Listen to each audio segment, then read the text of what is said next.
લાખ, સવા લાખ, 1.5 લાખ લોકો આજે 2 ટાઈમ જમાડે આદિવાસીઓને. કેમ ભાઈ આદિવાસીને જમાડ્યા એનો હિસાબ માંગો તમે, એનો હિસાબ માંગો છો. 2 મોંઘા છે, પ્રધાનમંત્રી છે ભાઈ, સન્માનીય નેતા છે, એના માટે હેલિપેડ બને. એ રીતના ડેડિયાપાડામાં હેલિપેડ બને 3-3. લોકોને લાવવા માટે કેમ આદિવાસીને ટેમ્પા એક્ટમાં લઈ જાય. અમે આગ્રહ રાખ્યો છે ટેમ્પાની વ્યવસ્થા મેં ના પાડી. ટેમ્પા ને બસ મૂકો, મારા આદિવાસીઓ માટે પણ બસની સુવિધા કરો. અને આદિવાસીઓને અહીંયા ને કોઈ ભાજપના આટલા કાર્યકર્તા નહોતા. સરકારી વહીવટી તંત્રને કીધું ગામમાં જે પણ લોકો હોય બિરસા મુંડાના જીવનમાંથી જેને પ્રેરણા લેવી હોય એવા લોકોને લઈ આવ્યો. કુરિવાજો છે, અંધશ્રદ્ધા છે, કેટલાક વ્યસનો, ખોટા વ્યસનો છે, એ છોડી અને શિક્ષણ તરફ ધ્યાન આપવું પડશે. આ બિરસા મુંડાએ વાત કરી છે. અને આ વાત કહેવા માટે ડેડિયાપાડાની ધરતી પર દેશના પ્રધાનમંત્રી આવ્યા હતા.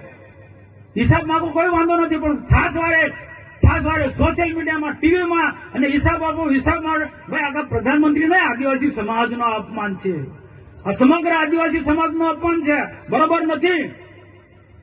મને કોઈની ટીકા ટિપ્પણી કરવામાં મને એ રસ બી નથી, પણ કોઈ ટીકા ટિપ્પણી કરતો હોય તો એને જવાબ આપવાની અમારી ફરજ છે.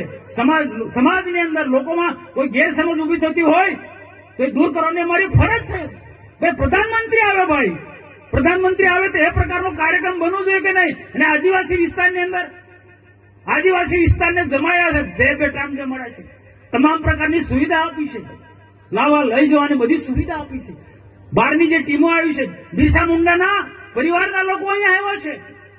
અલગ અલગ રાજ્યોની સાંસ્કૃતિક આદિવાસી ટીમો એ ડેડિયાપાડામાં આવી છે ને નૃત્યો એમને કર્યા છે.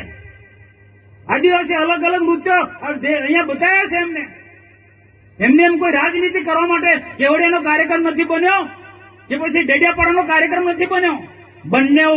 બંને કાર્યક્રમમાં સરદાર વલ્લભભાઈ પટેલનો એકતા પરેડનો કાર્યક્રમ પણ રાષ્ટ્રીય પર્વ હતો ને બિરસા મુંડાનો પણ કોઈ રાજકીય પાર્ટીનો કાર્યક્રમ નહીં, રાષ્ટ્ર વિચારધારાનો ભરેલો કાર્યક્રમ હતો. જેમાંથી આવનારા દિવસોમાં 2047માં દેશ વિકસિત ભારત બનવાનો છે. તો બંને મહાપુરુષોમાંથી દેશવાસીઓ પ્રેરણા લે. સરદાર વલ્લભભાઈ પટેલ અને બિરસા મુંડાના જીવનમાંથી પ્રેરણા લે દેશવાસીઓ. એટલા માટે આ બંને મોટા કાર્યક્રમ કર્યા. તો આજના પ્રસંગે મારે ઉપસ્થિત સર્વેને મારી નમ્ર વિનંતી છે, પોલીસ જવાનો પણ ઉપસ્થિત છે, કાયદો અને વ્યવસ્થા જાણો. તમે ખૂબ મહેનત કરો, તમારા છોકરાને પણ ચિંતા કરજો ભાઈ. તમારા છોકરા પણ સારું ભણે, આવી સ્કૂલોમાં મોકલો, આઈએસ અધિકારી બને, આઈપીએસ અધિકારી બને, કલેક્ટર બને.